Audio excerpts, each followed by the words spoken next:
Today we will discuss on an important topic, the learning and memory. This learning and memory is a complex neuropsychological topic, and it involves a number of structures. Learning is a process by which we acquire knowledge or information around the world or about the world. That is the process. Learning is a process. The memory is the process by which the knowledge is encoded. That means whatever we have learned, encoded, stored, and retrieved as required. That is memory. So that means learning and memory, they go hand in hand. They cannot be separated. They are like two sides of a big coin. So you have to have a learning, and this learning is associated with the memory. So now, if we are going back, what are the types of memory we know? We have one, what is called declarative memory, or also it is called explicit memory. So this memory is, we declare it, we try to express it. So that is the declarative memory. So then another memory is a non-declarative memory. That means the memory is, you cannot express it out, but it is there inside. This is an implicit memory. So now we have a explicit memory and implicit memory. So now in the explicit memory or in the declarative memory, it is also known as a autobiographical memory. Autobiographical memory. So that means what you have brought in today by retrieving the information about Mahatma Gandhi and telling about these things, it's an autobiographical memory. So that is one type of memory. It is also called autobiographical memory. Now this explicit memory has two components. One, the concepts, the rules, the whatever the principles to follow, that is a semantic memory. Remembering about the concepts or the rules or a grammatical things. So that is a semantic memory. That is a thinking about that type of memory. Another thing is an episodic memory. Episodic memory means you are trying to remember certain events in relation to time, space, and other factors. So say, for example, your birth date. So date you are born. So that is a sort of an episode. You have remembered it. Or the day you have got admission in the college. That is also an event that has changed your life. So that is also episodic memory. Or the day you went back with the COVID-19. So the date also you remember. So that is this type of thing. Or the place associated. Suppose you have visited certain places of interest and you remember that place, and then you tell that I have visited. That means that is again an episode. So that means time and space that constitutes of the episodic memory. So then these are two components of the explicit memory. So now we have an implicit memory. The implicit or non-declarative, or it cannot be expressed out, but it is there.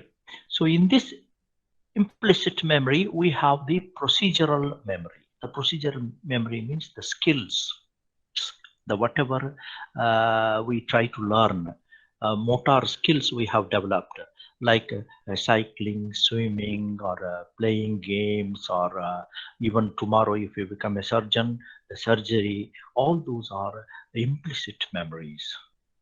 So then we have another component, priming.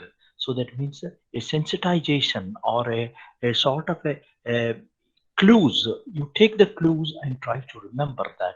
That is a priming component of the implicit memory.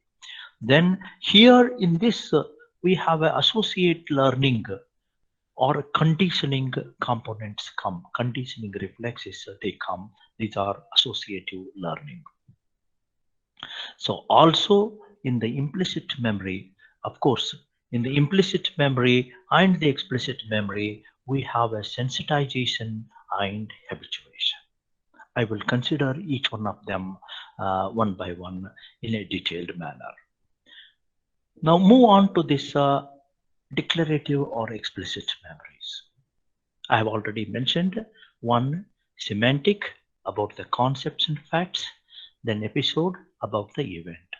Here I have mentioned here this semantic, this thing is processed in the lateral and anterior temporal cortex, mostly in the hippocampus and some part of the amygdala things and the prefrontal cortex. So that is where it is processed. And the events are processed in the hippocampus, the medial temporal lobe, and the neocortex. So this is where it is processed. Now I have a figure here. So how we know about that it is an elephant. So that means it is a fact. So you have been taught about the elephant since the childhood. Even as a 2-year-old or 3-year-old, so this particular animal has already created an interest in us. And our mother or our brother or father have shown this picture, and he has shown that look here, this is elephant, this is elephant, this is elephant. And now you have formed the image, and this is the type, because you know that elephant has certain features like trunk there, and the big ears, the thick legs, and a large body, and with that we can associate for this animal. So in the bottom I have mentioned certain he does calculation. I have written he does calculation. Why we don't use he do calculation? Because this is grammatically inappropriate if I say that he do, because we have been taught in the grammar that the third person singular will have es suffix. So that means he does, or the whatever, he comes, he goes, something like that. So that is the rule. So that rule is a part of the semantic memory. That means we always sincerely follow. So that means each language, so I'm talking only about English, each language have certain semantics, some grammatical issues, so that we will follow. So that so in case of Hindi, so the male gender having a different verb pattern and the female gender have a different verb pattern. So maybe a tha, thi, वो लड़का था, लड़की थी, something like that. So these every language has that type of a grammatical one that comes as a semantic fact. Then I have written another here, 2 into 2 is equal to 4. So that means we have memorized during our childhood the tables. So you remember the tables, how hard we try to remember each of these tables of multiplication. So maybe up to 20 or up to 30. I don't know how many of you have gone up to 30. Up to 20, everybody has gone. So these tables are a part of the semantic memory. So that means you just recall. Whenever you have been asked to 10 20, you can easily say, or whatever. So now these are facts about the semantic memory. I said here on this side I have shown episodic memory. I have shown an event here. It is the day of independence for India. It is the day of August 15th, 1947 is the day of independence for India. And if you closely see, there are colors associated. So now if I can recall these colors, a part of our national flag, isn't it? You can just see they are becoming colors of our national flag. If you try to remember, so like that, all these things, events. This is an event. 1947 is an event for any Indian. That is the day of independence. So that becomes encoded in us. Even we were not, or you were not born. Even I too was not born. But still, then we feel that 1947 is something which has changed our life. So that is one. This is an episode or an event. So this is a broad range.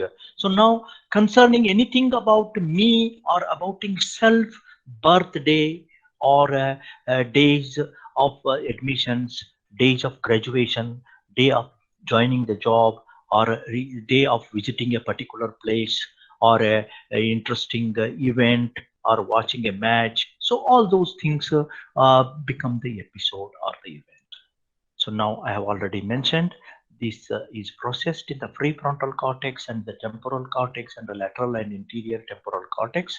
This is processed in the hippocampus, medial temporal lobe, and the neocortex. Neocortex involves all the sensory modalities, the visual modalities. So now move on to the next component. We have a non-declarative memory. In the non-declarative memory, we have a procedural components.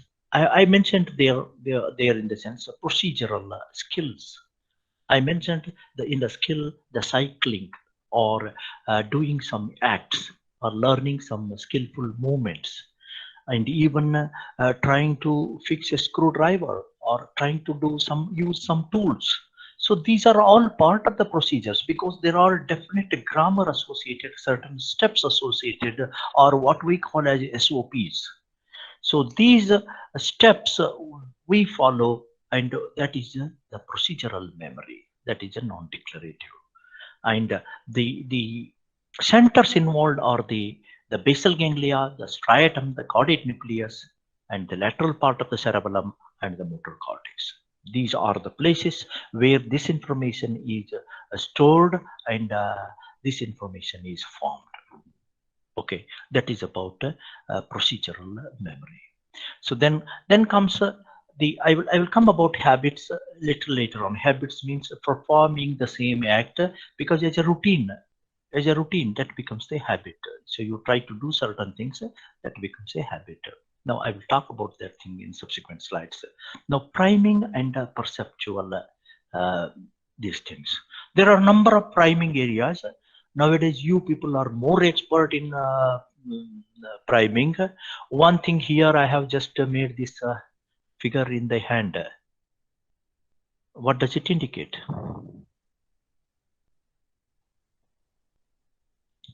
What this hand, or the whatever I have projected, what does it indicate? Yes, we all use in your mobile. You try to use this icon, and then you say something to your friend. Come on, well done, isn't it? So this is priming. So that means you have not said anything, but we have understood that. Here I have used 3 letters, 3 alphabets I have used. Okay, so now you people, the current generation, you try to interpret. So can anybody tell about that?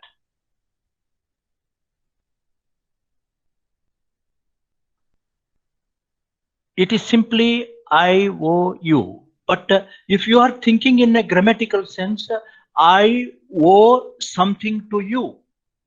So that means that is the interpretation. So that means these are all priming. These are priming letters. These are priming symbol. And here is another priming figure. Can you see that? What is this figure is about? So we reconstruct this figure as an elephant.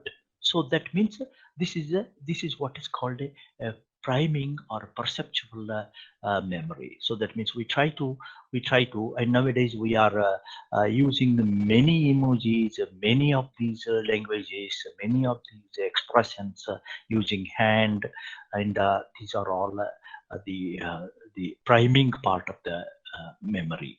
That components of the implicit memory, they are processed in the neocortex. So that is the visual cortex, and here not only visual cortex, the you have to think about the somatosensory cortex, IOU, that means a visual, somatosensory, and something O means OWE, OU, something like that. So the multiple sensory components are involved. Now here we come back with the associative learning, that is a classical conditioning. The centers associated with are the amygdala, cerebellum, and neocortex. You cannot avoid the neocortex because the neocortex is important for the assimilation of the sensory information. Now, if you see this thing, the bell and the dog and the salivation, these three components, the bell, the dog, and the salivation, put them together, suddenly you remember Pavlov's experiments and Pavlov's classical conditioning experiments.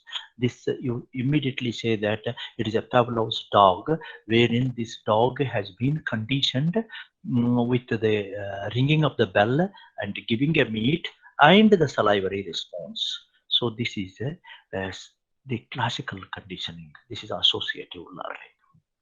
So then we have a non-associative learning, so like habituation and sensitization. Now I talk about the bottom one here. So now I will just mention an example. A baby, a newborn baby, and a mother, they are there. And this newborn baby, when the baby cries, even mother sleepy or sleeping deep, she wakes up. She is so sensitive to the cry of the baby, and she gets up and she feeds the baby, and that is what the maternal behavior is about. So sensitization, this is a sensitization. She may sleep deeply with other noise, like her mother-in-law may be trying to call her and she may not respond to the mother-in-law, but baby's a frail cry may wake her up. That is what is called sensitization. Now I have brought here the rail engine. I talk about railways. In the railways, what happens? We have a sleeper class. In the sleeper class, we sleep. What happens when you go to the train, you try to sleep yourself, immediately you hear a very the noise of a moving vehicle is so much so that you are disturbed.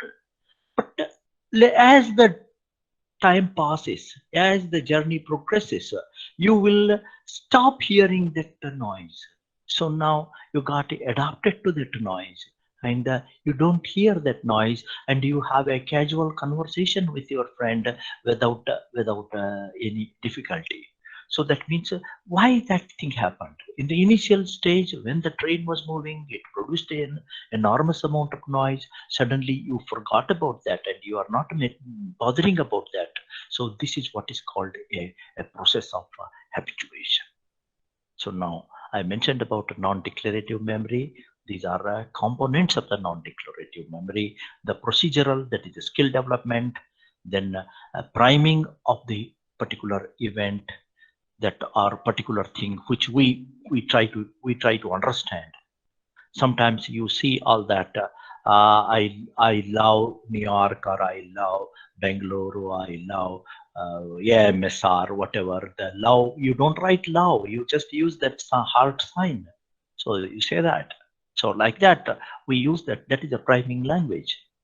So even if I write it in the R of the AMSR, if I reverse also, you will read it properly, AMSR. something like that. So these are something about non-declarative memory. Then we move on to the just a little bit explanations. I just have written these things just for your benefit when I post them for your this thing. Explicit memory is a factual knowledge about the people, places, and things. It has a semantic and episodic components, which I have explained. Explicit memories that are initially required for formation of the implicit memories. So that are initially required for activities such as riding a bicycle, and which eventually becomes an implicit memory. So that means start with it's an explicit memory, and then eventually it becomes a task which is implicit. Now, implicit memory, I have mentioned about all these things: priming, procedural memory, associative learning, and that conditioning. And in the conditioning, now I have added one more: operant conditioning. I will explain that in the slide when I discuss about this thing a little more. So non-associative habituation and sensitization. I explained about those two events: the train journey and a mother and a baby relation. Now, priming, I have already mentioned. I don't want to, this is the facilitation or recognition of words or objects prior exposing them. It is dependent upon the working of the neocortex. So here I just do I-O-U, I-L-U.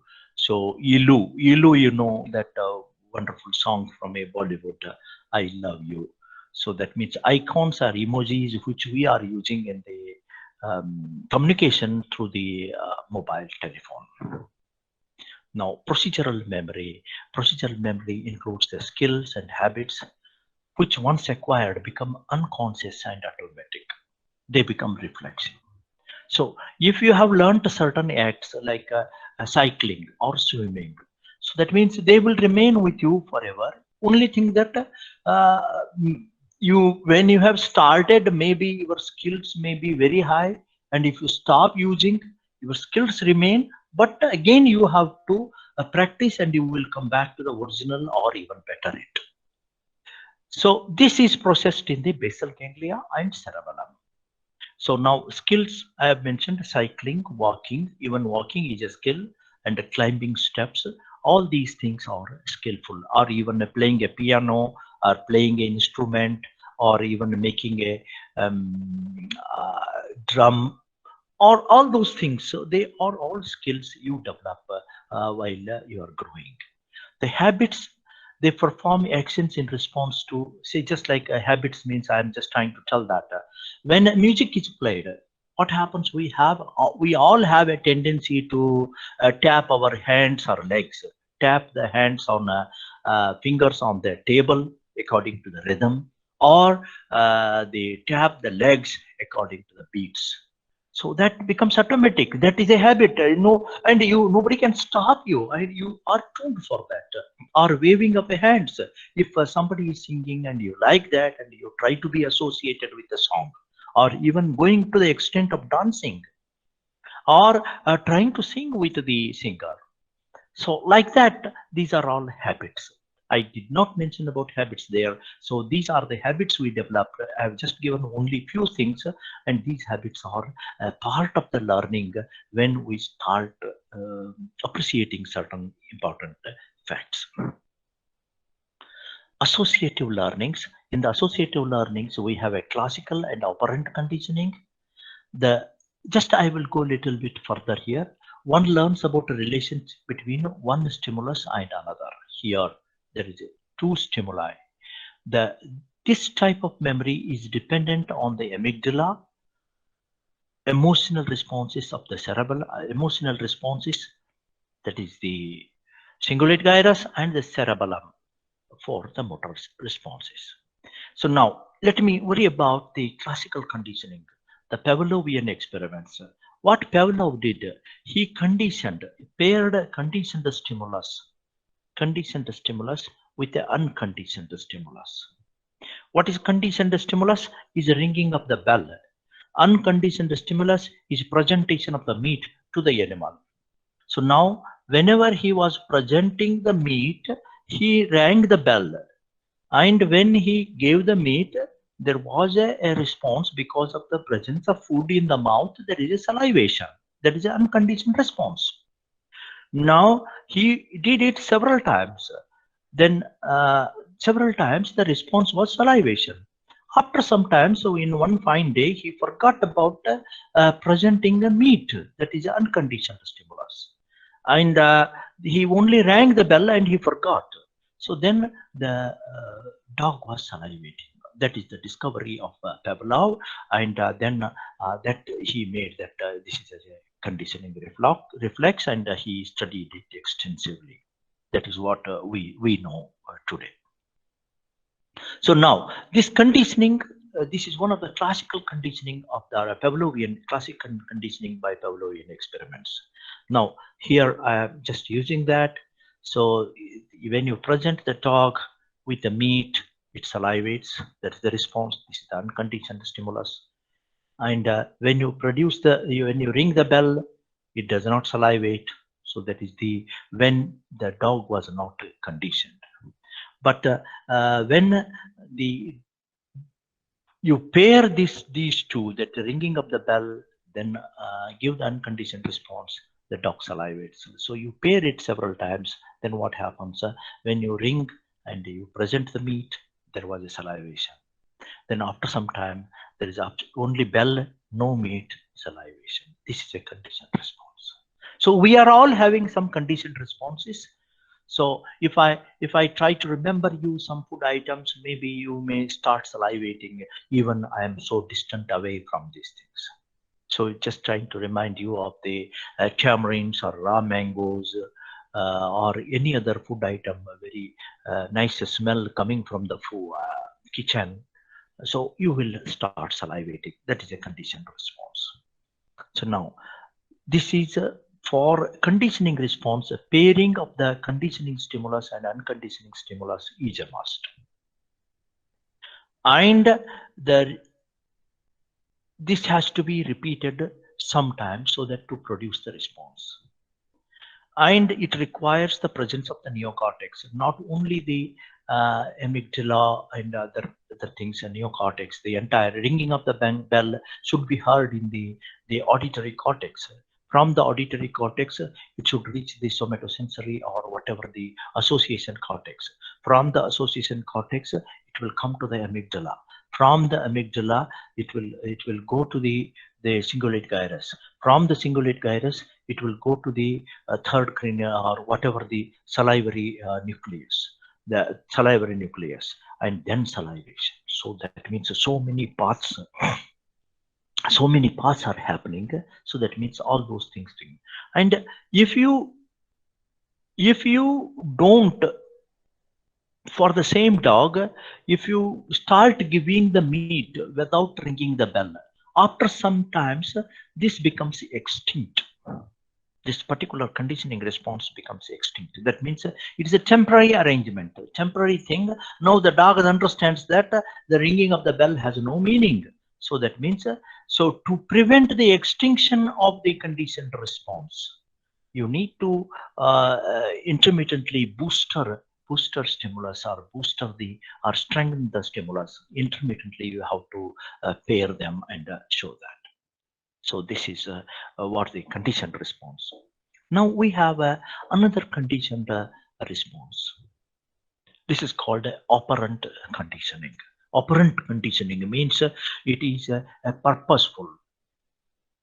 That means to operate, the person has to perform certain actions to get reward or avoid punishment. Get reward or avoid punishment. So that means you have to operate or you have to perform certain actions. This is being done by Dr. Skinner's. These are classical Skinner's experiments. Here he paired the unconditioned response or unconditioned stimulus with the reward or punishment to perform a task. Rats are allowed to press the bar to get food pellets. Rats, one trained to keep the pressing bar, rats were subjected to electric shock to get the reward. So that means the complexity of the operant conditioning is increasing. I will show you in the next slide. After some repetitions, the ringing alone, or sorry, after some time, the whatever the electric shock alone will produce the response. So these are again involves the various neocortical areas. That means pain, the punishment, that is about the somatosensory aspect, and they will produce the response. Now we go further. The remaining part of the subsequent part of the conditioning is similar to the classical conditioning. Now this is one of the classical experiment done by the Skinner, wherein this is a mice or rat that is placed in a chamber. This is Skinner's box. This is called Skinner's box. So rats were placed in a controlled Skinner box which contained a responsive lever. This is a lever. So now once it presses, you get the food pellet here. You get the food pellet here. So now pushing the lever by the rat. So that means he first placed this rat, and now the rat was made to understand what is this all about. So learning. So now when accidentally it pressed the foods, there was a pellet of food there. So that means it understood that a pressing of the food lever will give the pellet. Once after having been done, delivery of food in response to light. So that means he reinforced, he gave the light, red light and green light, and depending upon the type of the light, there was a delivery of the food. And this delivery, the light was given first. So then after giving the light, then the animal was asked to perform this lever pressing, then food was delivered. If the light, the pressing of the lever, and it is becoming more complex. It's becoming more complex here. So that pressing of the lever. So that means it has to understand, or it has to discriminate between the two colors of the light. Or that is the another important aspect. In the Skinner box, they produced a loud noise. To avoid the loud noise, the animal has to press the lever. If the animal presses the lever, the loud noise will disappear. That means that is or switch it off. So that means this is a negative reinforcement. The first one is a positive reinforcement. And another thing, activation of this floor is electrified. This is electrified floor, and if electric current is passed, it will be jumping, and it came to know that by pressing the lever, that electric current will diminish. So this is again a negative outcome, that is a punishment. So to avoid punishment, so this will work. So now these are some of the trials done by Skinner, and these Skinner's experiments for the operant conditioning, they will be summarized here. So that means a positive reinforcement, a negative reinforcement, positive punishment, negative punishment. So that is in order to understand the entire complexity of the learning process, how we try to learn a particular thing utilizing these particular experiment or particular models. So same thing happens to us, and we also perform, but there are no Skinner boxes there, and we are there in the God's own box, and we are trying to achieve. So now just I want to tell you, there are two aspects. Operant conditioning is the conditioning for a purpose, and conditioning for a purpose either to get reward or punishment. The classical conditioning is only to get particular reward only. Here there is a purpose. So that is what the operant conditioning is about. Now to tell back about the operant conditioning, so we have the this beautiful story of Tenali Ramakrishna. Tenali Ramakrishna, he was the Krishna Deva Raya asked him to give the cat that he should not drink milk or something like that. He presented the cat with a hot milk, very hot milk, and he paired it several times. At the end of the day, whenever the sight of even the milk, it was running away from the milk. So that was the classical storyline you have about Tenali Ramakrishna. Now move on to the next slide.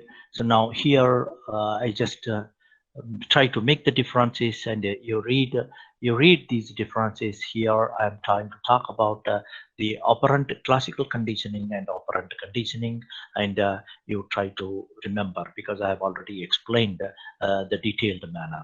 Okay, just I will give you in this slide. Okay, the next we move on to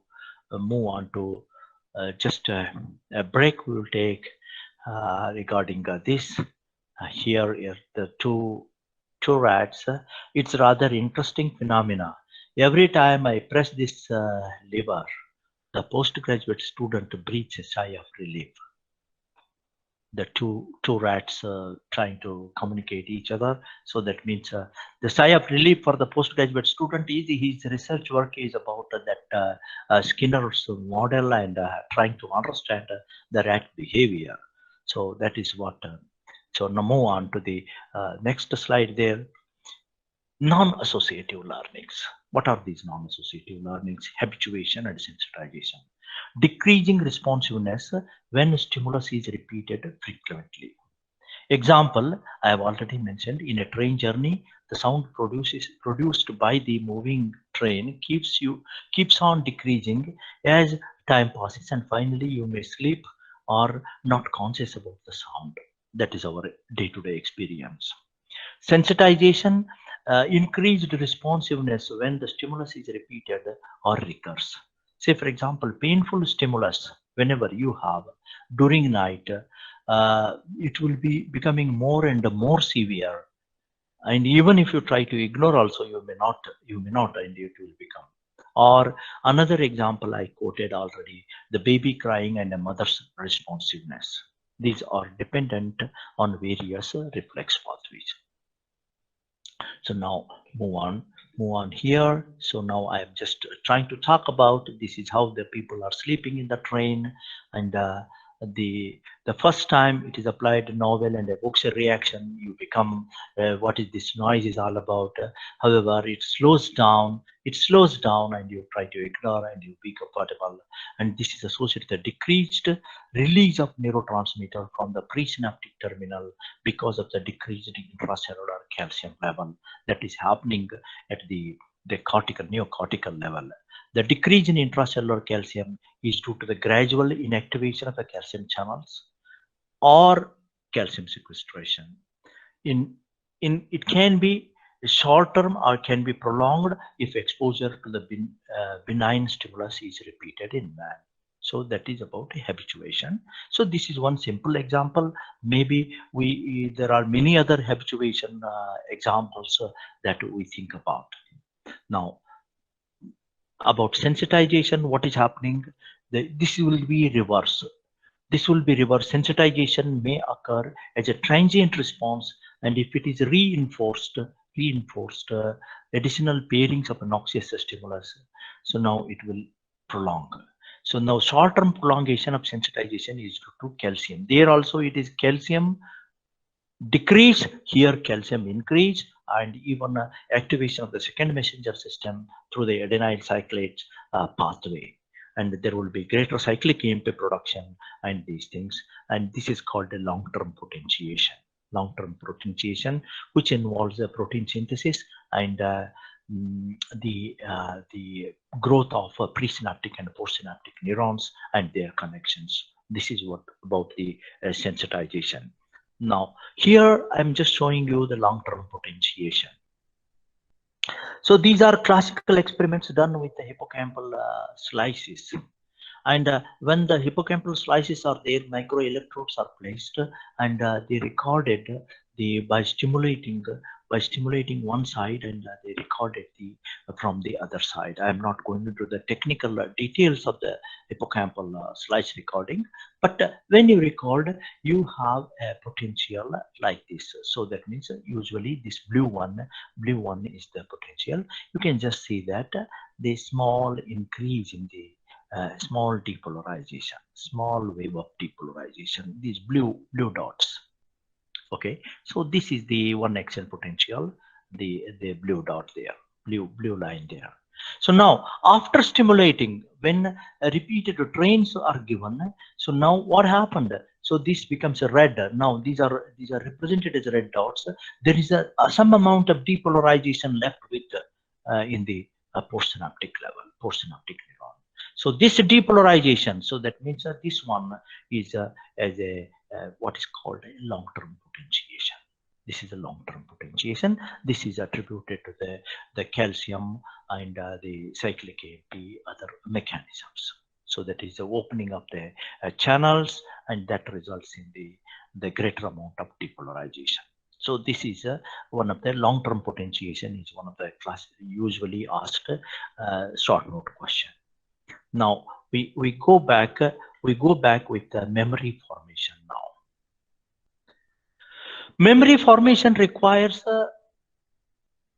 certain rules or certain set of normalities. Now there is no single place wherein the memory is stored. The memory is stored in multiple sites in the brain. We will come back. And the memory is not having a single representation or a single characteristics. Say for example, what? So now this particular pen, so this has certain qualities come with then visual input. So then comes the whatever the sound it may produce, the characteristics, and all other cues, all other sensory cues are processed. So like that, it has a multidimensional aspect of a particular object has a multidimensional aspects. So that means that is a second component. So there is no single place in which the memory is stored. That means it is stored in multiple places, and it is analyzed in terms of a different perspectives or attributes of a particular model. Third, both semantic and episodic knowledge are a result of 4 related distinct types of processing.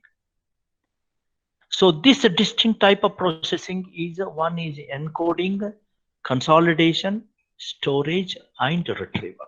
So that means there is a processing is very distinct and requires these 4 methods. Now we look into this processing. The one is encoding. Encoding refers to the process by which newly learned information is attended and processed when it is first encountered. The extent and the nature of the encoding are critically important for determining how well the learned element will be stored or remembered.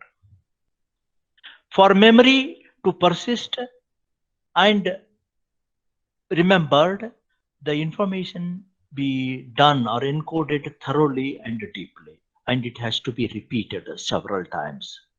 This is accomplished by attending the information associated meaningfully. That means attributing certain other characteristics, and then we try to encode it. So that means certain memory aspects we try to remember with mnemonics, or certain memory aspects we try to remember with emotions. Certain memory aspects we try to relate with some incidents. So like that we try to store. So that is what the last point will tell. Systematically, knowledge that is already established, memory has to allow one to integrate with the new information already existing. Now, so this is one of the encoding of the episodic memories in the brain, and the right hemisphere right side is the left hemisphere, that's the dominant hemisphere. The left side is the right hemisphere, is a non-dominant hemisphere. Yesterday I talked about that. You see that redness indicates the activity. So activity on the left prefrontal cortex. This is the prefrontal cortex. This is the cerebellum. This is occipital cortex. This is cerebellum because these two are reversed. This is cerebellum and frontal cortex. So activity of the left prefrontal cortex is associated with encoding process.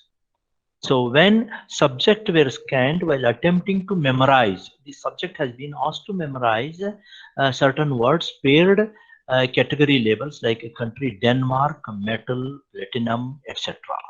So when he was trying to memorize these words, this is the activity happening here. So this is where the encoding is taking place, that is in the prefrontal cortex. Okay, just to have, this is one of the fMRI recording to understand how the encoding is taking place when we try to memorize. Now, the consolidation is trying to accumulate, trying to make it formed and then place it at one place. The consolidation refers to those processes that alter newly stored and still labile information, because some information is very labile and very transient, and that has to be consolidated and that has to be stored. So now that is the so that it can be stored for a long-term usage. The consolidation involves expression of genes and the synthesis of new proteins, giving rise to structural changes that store the memory over time. So that is what the consolidation does. That means consolidation is associated with the expression of new proteins or new gene expressions, or the formation of a new dendrites, formation of the new synapses, what we call as a synaptic plasticity. The storage refers to the mechanism and the sites by which memory is retained over time. So it is stored at one place, and it should be available. The stacking, it should be available for retrieval. One of the remarkable features about a long-term storage is that it seems to have been an almost unlimited capacity in our brain. So as you advance from first year to final year, you accumulate so much information, still your brain could accommodate. But anyway, the brain prioritizes your storing capacity. Some of them were kept back, but still then they remember. So in contrast, short-term or working memory, they are staying for a very short period, and you will be forgotten about all that. Now, retrieval refers to the process that permits the recall and the use of the stored information. It involves the bringing of the different kinds of the information together that are stored separately in different storage sites. So I will tell about the storage sites in the subsequent slides. The memory, such as a perception, it is a constructive process, therefore subject to distortion. Whenever you are trying to retrieve, sometimes it gets distorted. Sometimes it becomes maybe abstracted. The retrieval of the information is most effective when it occurs in the same context in which the information has been stored. So that means whatever the cues or whatever the things, whenever you are trying to learn, and that is the one, retrieval is also easier.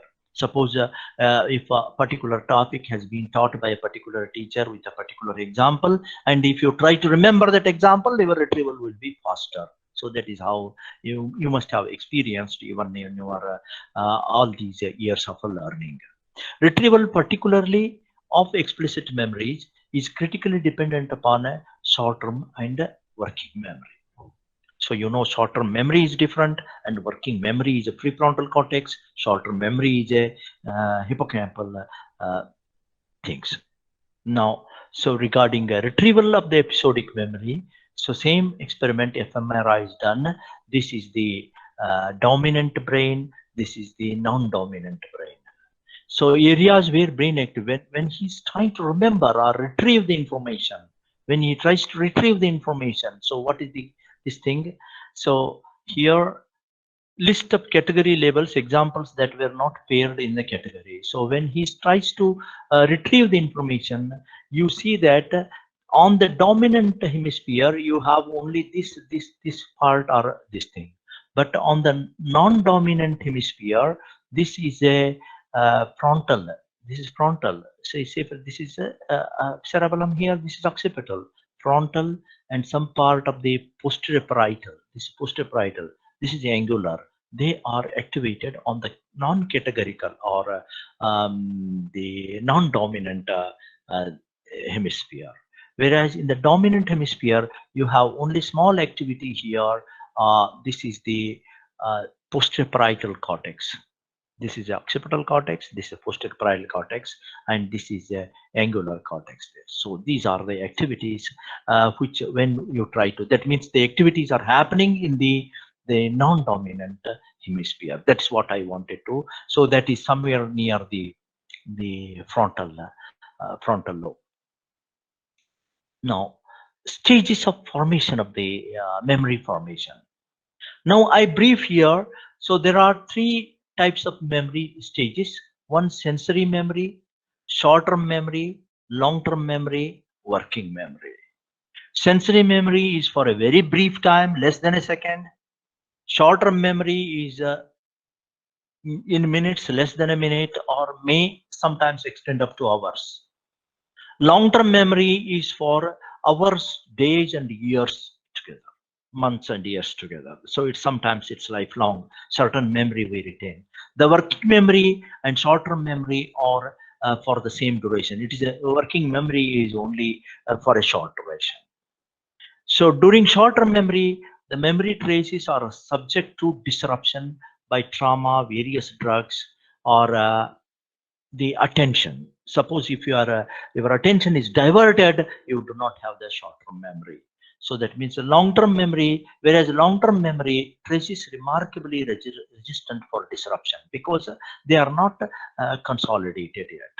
Now, if you go further, so this is how the process of memory formation take place. So sensory memory is the sensory information. So somesthetic sensation, the visual sensation, auditory sensation, or any other olfactory sensation, all these sensory modalities, they have a memory. And this memory is very transient, less than a second, and that would create attention. So now that particular thing, because if I am smelling nice food item coming from the kitchen, so now I have that sensory information. Now when I see that smell along with the food item, now I know that that is a food item there and that is very tasty, that is of your liking. So now you come back here, that becomes a short-term memory, so that you enjoy that particular dish. That becomes a short-term memory.